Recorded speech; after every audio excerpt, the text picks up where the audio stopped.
Por el tiempo en que Raquel dio a luz a José, sucedió que Jacob le dijo a Labán: «Déjame ir y volveré a mi lugar, a mi propia tierra. Entrégame a mis mujeres y a mis hijos, por quienes te he servido, y déjame ir. Tú bien sabes cómo he trabajado para ti».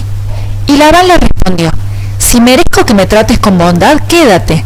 Se me ha revelado que gracias a ti el Señor me ha bendecido». Y añadió: «Dime cuánto quieres ganar, que yo te lo pagaré». Y Jacob respondió: «Tú bien sabes cómo he trabajado para ti, y cómo ha estado tu ganado conmigo.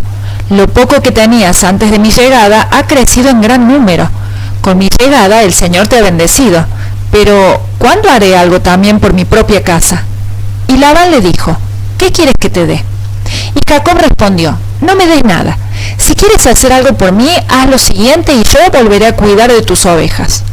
Hoy pasaré por todo tu rebaño y apartaré todas las ovejas manchadas y salpicadas de color, y todas las ovejas de color oscuro, más las cabras que sean manchadas y salpicadas de color. Esta será mi paga. Así, el día de mañana, cuando vengas a reconocer mi paga, mi honradez responderá por mí. Toda cabra que no sea pintada ni manchada y toda oveja entre mis ovejas que no sea de color oscuro se me achacará como robada». Labán dijo entonces: «Pues bien, que sea como tú dices».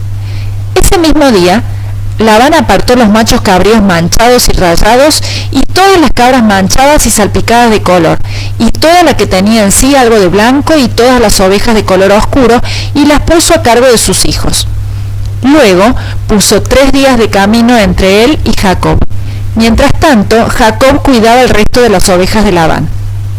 Jacob tomó entonces varas verdes de álamo, avellano y castaño, y les quitó la corteza para que se viera lo blanco de las varas. Luego puso las varas sin corteza en los abrevaderos, donde las ovejas venían a beber agua, y éstas se apareaban delante de las varas cuando venían a beber. Así las ovejas concebían delante de las varas y parían borregos listados, pintados y salpicados de diversos colores. Entonces Jacob apartaba los corderos, y todos los oscuros y listados del hato de Labán los ponía entre su propio rebaño. Luego ponía aparte su hato y no lo juntaba con las ovejas de Labán. Y cada vez que las ovejas más fuertes estaban en celo, Jacob ponía las varas en los abrevaderos, delante de las ovejas, para que concibieran a la vista de las varas. Pero cuando venían las ovejas más débiles, no las ponía. Así, las más débiles eran para Labán y las más fuertes para Jacob. Fue así como este varón llegó a ser muy rico, y tuvo muchas ovejas y siervas y siervos, además de camellos y asnos. Génesis 30, 25 al 43. Jacob había trabajado 14 largos años para su suegro a cambio de recibir en matrimonio a Raquel, la mujer que amaba. Con ella también, y sin quererlo, recibió a su hermana Lea. Cuando este plazo se cumplió, Jacob pensó que ya era tiempo de regresar a Canaán, la tierra a la cual pertenecía. Aunque era un hombre imperfecto, Jacob siempre mantuvo la fe en la promesa dada por Dios.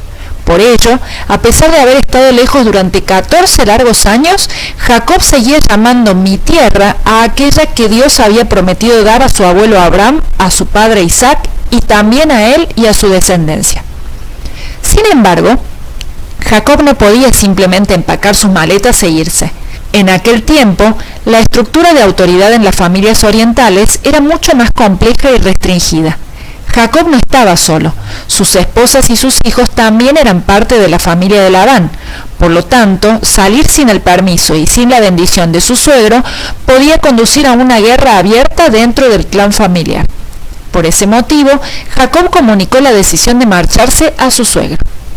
Labán nunca quiso verdaderamente a su yerno. No obstante, no deseaba que Jacob se fuera de allí. ¿Por qué? Porque sabía que gracias a él había sido prosperado.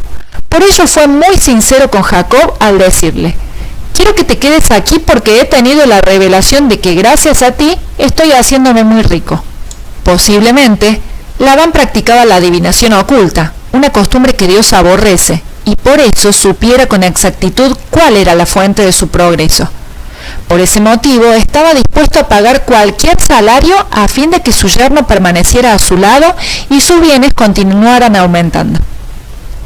Jacob no era tonto, y sabía tan bien como su suegro que su prosperidad era gracias a su presencia allí. Después de todo, Dios mismo había prometido bendecirlo. Sin embargo, Él también fue sincero con su suegro al decirle: gracias a mí te has enriquecido, pero ¿cuándo podré hacerme rico yo también? Labán, sin embargo, insistió. Entonces Jacob le hizo una propuesta como salario. Él se quedaría con todas las ovejas y cabras manchadas, rayadas y salpicadas de color, mientras que las blancas serían para su suegro. A Labán le gustó el trato. Después de todo, se trataba de un método infalible para distinguir entre sus rebaños y los de su yerno. De ese modo, el acuerdo quedó fijado. Labán entonces separó al ganado y por un lado puso a todos los animales manchados, rayados y salpicados de color y se los dio a sus propios hijos para que los cuidaran. Por otro, el gran rebaño de ovejas blancas de Labán quedó a cargo de Jacob. Del rebaño de Labán, Jacob recibiría cualquier tipo de cría salpicada o manchada que naciera. Luego de hacer esto, Labán separó ambos rebaños por una gran distancia. Con esto, buscaba evitar que los rebaños se mezclaran, que alguna oveja manchada se apareara con una blanca y que diera como resultado una cría también manchada, la cual pasaría a aumentar la fortuna personal de Jacob. Labán era un tramposo, sin embargo, sabía que Jacob también lo era. Por ese motivo, tomó todas las medidas que consideró necesarias para evitar que su sobrino pudiera engañarlo. Sabiendo que su prosperidad se debía a la presencia de Jacob, Labán también decidió dejar a los animales de su yerno en manos de sus hijos, y los suyos en manos de Jacob, ya que seguramente pensó: si mis animales son cuidados por Jacob, mi rebaño seguirá aumentando. Sin embargo, al cuidar de los animales de su suegro, Jacob hizo algo curioso. Quitó la corteza de las ramas de algunos árboles determinados y las colocó en el lugar donde las ovejas y cabras bebían agua. Debido a esto, de entre los animales blancos de Labán comenzaron a nacer crías manchadas, rayadas y salpicadas de color. No obstante, Jacob no utilizaba esta estrategia con todos los animales, sino que tenía cuidado de hacerlo solo con los animales más fuertes. De ese modo, no solo produjo animales con las marcas deseadas, sino también animales más fuertes para él y más débiles para Labán. No sabemos si esto fue un truco engañoso de Jacob o se trató de un milagro hecho por el Señor. Lo que sí sabemos es que estos animales pasaron a aumentar el número de su rebaño y con ello Jacob se hizo muy rico. Jacob no era de ninguna manera una persona intachable en su manera de actuar. Por el contrario, era alguien que se valía de todo tipo de estrategia y trampa para lograr lo que se proponía. Sin embargo, Dios lo bendijo grandemente.